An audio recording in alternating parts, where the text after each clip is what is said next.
नमस्कार दोस्तों, गरिमा IAS YouTube channel में आप सभी का स्वागत है।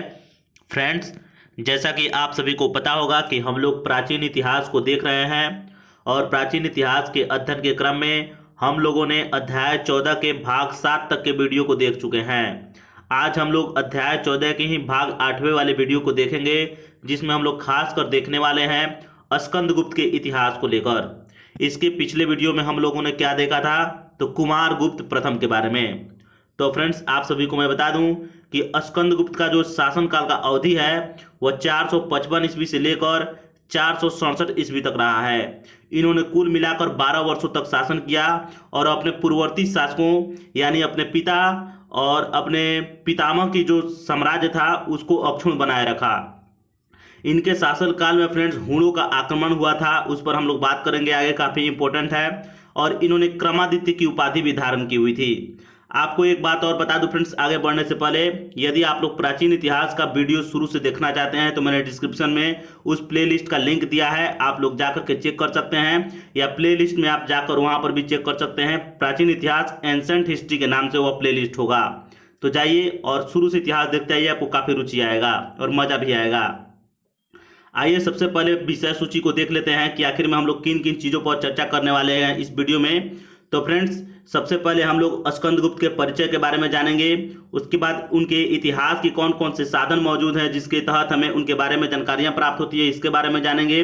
उसके बाद हुण के भारत पर आक्रमण हुआ था, यानी गुप्त साम्राज्य पर आक्रमण हुआ था किनके शासनकाल में, तो स्कंदगुप्त के शासनकाल में। इनका साम्राज्य विस्तार कहाँ से कहाँ तक था, इस पर बात करेंगे। उसके बाद हम लोग बात करेंगे शासन व्यवस्था किस तरीके से था इनका स्कंदगुप्त का, इस पर भी, और वे कौन से धर्म को मानते थे और उनकी धार्मिक नीति क्या थी। हालांकि आपको मैं बता दूं फ्रेंड्स कि जितने भी गुप्त शासक हुए उनकी सभी के धार्मिक नीतियां सहिष्णुता की थी, यानी सभी धर्मों के लोगों को संरक्षण दिया करते थे, लेकिन उनका अलग धर्म हुआ करता था। इस पर भी हम लोग देख चुके हैं। आइए सबसे पहले परिचय को देख लेते हैं, काफी इंपॉर्टेंट है फ्रेंड्स, देखते चलिए, समझ में भी आपको आते चलेगा।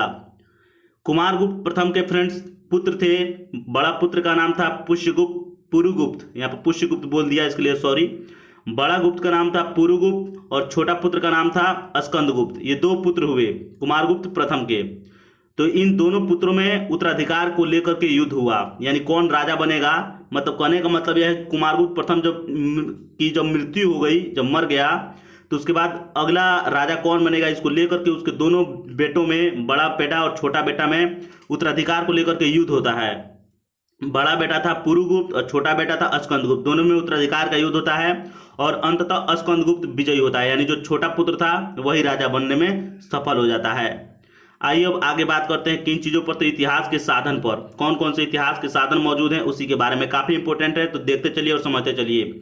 तो मैंने आप लोगों को शुरू से ही बताते आया है फ्रेंड्स कि किसी भी राजा के इतिहास को जानने के लिए ऐतिहासिक साधन होने अनिवार्य हैं। तो इसके इतिहास को जानने के लिए, यानी स्कंदगुप्त के बारे में, यानी स्कंदगुप्त के इतिहास के बारे में जानकारी के लिए दो साधन मौजूद हैं। एक तो अभिलेख और दूसरा है सिक्के। उस समय के जो सिक्के छपवाए जाते थे, ढलवाए जाते थे, उसके माध्यम से भी इतिहास आपको राजाओं के बारे में और उनके शासनकाल के बारे में काफ़ी चीज़ों के बारे में जानकारियाँ प्राप्त होती है।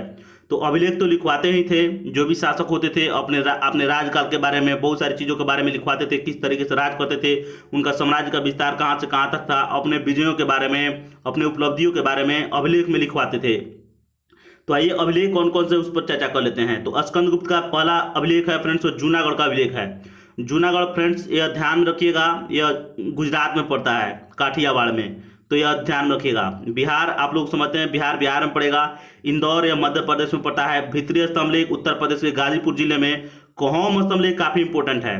कोहम समझिए उत्तर प्रदेश का जो है फ्रेंड्स एक जिला है जिसका नाम है गोरखपुर में पड़ता है, और वहीं का एक व्यक्ति है जिसका नाम है मद्र।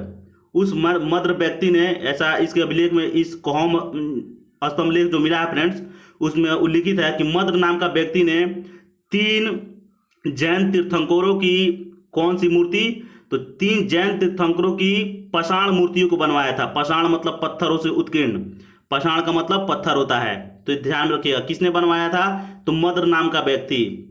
कहाँ कहाँ पर बनवाया था? कोहोम में। कोहोम कहाँ पड़ता है? तो उत्तर प्रदेश के गोरखपुर जिले में। तो ये चीजें ध्यान रखिएगा।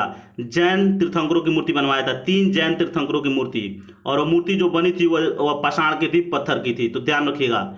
उसके बाद सुपिया का लेख है फ्रेंड्स। सुपिया जो है फ्रेंड्स, यह मध्य प्रदेश में रीवा में पड़ता है। रीवा जिला आप लोग जानते हैं मध्य प्रदेश में है, वहीं पे पड़ता है। और गढ़वा शिलालेख, यह तो आप लोगों को पिछले भी वीडियो में मैं जब पढ़ा रहा था किनके बारे में, तो कुमारगुप्त प्रथम के बारे में, तो मैंने बताया था कि गढ़वा शिलालेख जो है यह उत्तर प्रदेश के इलाहाबाद में पड़ता है। उसके बाद सिक्कों से भी बहुत सारी चीज़ों के बारे में जानकारियाँ प्राप्त होती है। तो स्कंदगुप्त के स्वर्ण सिक्के और रजत सिक्के मिले हैं। रजत का मतलब होता है फ्रेंड्स चांदी के सिक्के। सिक्कों पर उत्कीर्ण उपाधियां जो है परम भागवत या क्रमादित्य की उपाधि उन्होंने धारण की हुई है। सिक्कों पर 2 उपाधियां देखने को मिलती है। परम भागवत, जिनको विष्णु का उपासक होने यानी विष्णु धर्म वैष्णव होने का पता चलता है, यानी वैष्णव धर्म को मानने का पता चलता है। परम भागवत उन्हीं को होते हैं। भागवत का मतलब ये होता है वैष्णव धर्म का ये मतानुयायी होना, वैष्णव धर्म को मानने वाला। तो ये चीजें ध्यान रखिएगा। अब आइए हूण आक्रमण के बारे में समझ लेते हैं। काफी इंपॉर्टेंट है, इसको समझ लीजिएगा तो आपको बहुत सारी चीजें समझ में आ जाएगा। फ्रेंड्स, मध्य एशिया आप सभी लोग जानते हैं। मध्य एशिया आप लोग मैप को जरूर खोल लीजिए और मध्य एशिया को खोजने का प्रयास कीजिए। जितने भी अफगानिस्तान के ऊपर के इलाके हैं, कजाकिस्तान हो, तुर्कमेनिस्तान हो, किर्गिस्तान हो, इसके अलावा तुर्कमेनिस्तान, उज्बेकिस्तान, ये सारे देश जो पड़ते हैं मध्य एशिया में पड़ते हैं, ध्यान रखिएगा। और फिर अफगानिस्तान के उत्तरी इलाका भी पड़ता है मध्य एशिया में। तो मूल निवास स्थान जो था हूणों का, फ्रेंड हूणों का मूल निवास स्थान वो मध्य एशिया में ही था। यह एक बर्बर जाति थी। बर्बर करने का मतलब यह असभ्य जाति थी या जंगली जाति थी। क्या हुआ कि यहाँ पर इन लोगों का जनसंख्या बढ़ते चला गया, और जनसंख्या जैसे जैसे बढ़ता चला गया तो इन लोगों के मन में आया कि इन लोग अपने साम्राज्य को और फैलाए, अपनी जनसंख्या को और दूर दूर तक फैलाए। इसको लेकर के इन्होंने अमू दरिया नदी को पार किया, जिसे अमू दरिया को ऑक्सस नदी के नाम से भी जाना जाता है, जो अरल सागर से होकर के निकलती है। एक अमू दरिया और सिर दरिया भी नदी निकलती है। मैंने जब शकों के बारे में पढ़ा रहा था उसमें बताया था सिर दरिया नदी के बारे में। तो अभी ये बस समझिए अमू दरिया के बारे में समझिए। अमू दरिया नदी निकलती है फ्रेंड्स यह उज्बेकिस्तान में, इसके अलावा तुर्कमेनिस्तान में। उसके बाद नीचे आइएगा तो आपको मिलेगा अफगानिस्तान में। तो अफगानिस्तान में इसका आकर इंड होता है, अफगानिस्तान में यह नदी आकर समाप्त हो जाती है। तो ये बात ध्यान में रखिएगा। वहीं से निकलती है, अफगानिस्तान से यह निकलती है और जाती है अरल सागर में जाकर के गिर जाती है। तो अमू दरिया या ऑक्सस ध्यान रखिएगा। तो हूणों की एक शाखा जो है फ्रेंड्स, पश्चिमी शाखा जो पश्चिम की तरफ चली उसे पश्चिमी शाखा बोलते हैं, और रोम पर आक्रमण किया, रोम को काफी नुकसान भी पहुंचाया फ्रेंड्स, ध्यान रखिएगा। और इसकी एक पूर्वी शाखा जो है फ्रेंड्स वह अमू दरिया यानी ऑक्सस नदी की घाटियों में आकर के बस गई, यहाँ पर अफगानिस्तान वाले क्षेत्र में, ठीक है। और यहीं से वे बार बार भारत पर आक्रमण करने लगी। देख सकते हैं भारत पर आक्रमण होने लगा। ऐसा माना जाता है कि इन्होंने काठियावाड़ वाले इलाके पर भी आक्रमण करने की प्लान बनाई हुई थी। इसी को लेकर के जो स्कंदगुप्त था यानी गुप्त वंश का जो राजा था वह उस सौराष्ट्र वाले क्षेत्र में, यानी गुजरात का जो निचला इलाका है सौराष्ट्र कहलाता है, इस वाले क्षेत्र में अपने प्रिय जो अधिकारी था उसको लगाया हुआ था। उसका हम नाम आपको नीचे बताएंगे कौन अधिकारी था, काफी इंपॉर्टेंट है। तो ये तो समझ गए होइएगा। हूणों की 2 शाखा थी, एक चल गई पश्चिम की तरफ, एक पूर्व की तरफ। और पश्चिम की तरफ जो गई वो रोम पर आक्रमण की हुई थी, रोम को काफी क्षति पहुंचाई हुई थी। और जो पूरब की तरफ जो शाखा आई थी वह अफगानिस्तान वाले इलाका में बस गई थी, और वहीं से धीरे धीरे भारत पर उन्होंने आक्रमण करने का प्रयास किया था और किया भी था। तो ये चीजें आप लोगों को पता चल गया होगा। अब आइए साम्राज्य विस्तार को जरा सा समझ लेते हैं। तो साम्राज्य विस्तार में इनका फ्रेंड्स उत्तर में हिमालय तक था, पूरब में बंगाल तक था, दक्षिण में नर्मदा नदी तक, और पश्चिम में सौराष्ट्र तक यानी गुजरात तक। तो ये चीजें आप लोग ध्यान रखिएगा। इनका फैलाव साम्राज्य विस्तार इन क्षेत्रों में था। तो इसमें कुछ समझना नहीं है।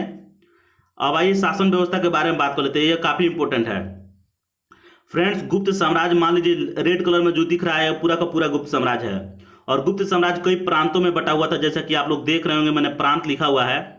और प्रांत के जो शासक होते थे उनको गोप्ता कहा जाता था। यहाँ पर ध्यान रखिएगा, गोप्ता क्या कहा जाता था? तो गोप्ता। एक और बात ध्यान रखिएगा, मैंने यहाँ पर नोट में लिखा हुआ है कि प्रांत को देश, अवनी या विषय कहा जाता था। ये जो भी प्रांत थे इनको देश भी कहा जाता था, या अवनी भी कहा जाता था, या विषय भी कहा जाता था। तो ध्यान रखिएगा, ये पर्णदत्त सौराष्ट्र का प्रांत का राज्यपाल था फ्रेंड्स, यही ध्यान रखिएगा। ऐसा माना जाता है कि ये जो पर्णदत्त था ये काफी योग्य अधिकारी था, और इसी के चलते वह अपने बहुत अहम जगहों पर जो स्कंदगुप्त जो राजा था गुप्त वंश का, वह अहम जगहों पर इसका नियुक्ति किया करता था। तो ऐसा माना जाता था कि सौराष्ट्र पर कहीं हुड़ों का आक्रमण न हो जाए, इसी से बचने के लिए पर्णदत्त जो काफी योग्य अधिकारी था उसी को वहां पर नियुक्त किया हुआ था। कौन? तो स्कंदगुप्त। तो ये चीजें ध्यान रखिएगा। सौराष्ट्र की राजधानी गिरनार का प्रशासक चक्रपालिक था, जो पर्णदत्त का पुत्र था। यही पर्णदत्त जो है फ्रेंड्स, सौराष्ट्र का जो राज्यपाल था उसी का पुत्र कौन था? चक्रपालिक। और चक्रपालिक जो था यह पर्णदत्त का पुत्र था, मैंने बताया ही। और यह गिरनार का प्रशासक था। गिरनार सौराष्ट्र का एक छोटा भाग है, ध्यान रखिएगा। सौराष्ट्र तो पूरा का पूरा प्रांत था और उसका प्रांत का राज्यपाल पर्णदत्त था। और सौराष्ट्र में कुछ एक वो प्रशासनिक क्षेत्र था, वहां का जो प्रशासक था वो चक्रपालिक था। तो ये चीजें ध्यान रखिएगा। इसमें भी कोई समझने वाला ज्यादा चीज है नहीं, जोर लगाने वाला कोई चीज है नहीं। तो ये भी चीजें आप लोगों को समझ में आ गया हो। एक बात ध्यान रखिएगा फ्रेंड्स कि मैंने यहाँ पर कुछ चीजों को छोड़िए, वो इम्पोर्टेंट नहीं है, आगे बढ़ते हैं। यहाँ पर देख लीजिए, धर्म एवं धार्मिक नीति पर बात कर लेते हैं अब। तो फ्रेंड्स, यह जो स्कंदगुप्त था यह अपने पूर्वजों की भांति वैष्णव था। आप सभी को पता होगा कि जितने भी आपको शासक हुए हैं आपको गुप्त वंश के, उसमें अधिकांश जो थे फिर वैष्णव धर्म को मानने वाले थे। सिक्कों पर लगभग परम भागवत की उपाधि धारण की थी। सिक्कों पर परम भागवत की उपाधि आप लोगों को मैंने बताया ही। और गिरनार के चक्रपालित ने सुदर्शन झील के तट पर विष्णु की मूर्ति स्थापित करवाई थी। एक बात और ध्यान रखिएगा, यह गिरनार के जो चक्रपालित था, जो पर्णदत्त का पुत्र था, इसने ही सुदर्शन झील का जीर्णोद्धार भी करवाया था। यह प्रश्न बहुत बार पूछा गया है और इंपॉर्टेंट भी है। सुदर्शन झील का जीर्णोद्धार किसने करवाया था? तो चक्रपालित ने करवाया था। और सुदर्शन झील के तट पर विष्णु की मूर्ति को स्थापित भी करवाया था। किसने? तो चक्रपालित ने। चक्रपालित एक प्रशासक था गिरनार का। और गिरनार कहाँ पर पड़ता है? तो सौराष्ट्र में। और सौराष्ट्र कहाँ पड़ता है? गुजरात में। और गुजरात कहाँ पड़ता था? तो उस समय के कहाँ वाले क्षेत्र में? तो कह सकते हैं आप लोग कि आपको गुप्त साम्राज्य में। तो ये चीजें ध्यान रखिएगा। धार्मिक मामलों में प्रजा के सम्मुख उदार था, यानी ऐसे भी उदाहरण देखने को मिले हैं कि बहुत सारे ब्राह्मणों को वह दान दिया करता था, उनका सम्मान किया करता था। बहुत सारे ब्राह्मण थे, श्रमण थे, इसके अलावा बौद्ध भी थे। और जनता में यह भी नहीं थोपता था कि आप इस विचारधारा को या इस धर्म को मानिए। वो जिनको भी मानना होता था वो माने, लेकिन वह काफी उदार था। तो ये चीजें ध्यान में रखिएगा। तो फ्रेंड्स, इस वीडियो में इतना ही। वीडियो आपको अच्छा लगा हो तो वीडियो को लाइक कीजिएगा। मिलेंगे फिर नेक्स्ट वीडियो में, तब तक के लिए बने रहिए हमारे चैनल के साथ। नमस्कार, धन्यवाद।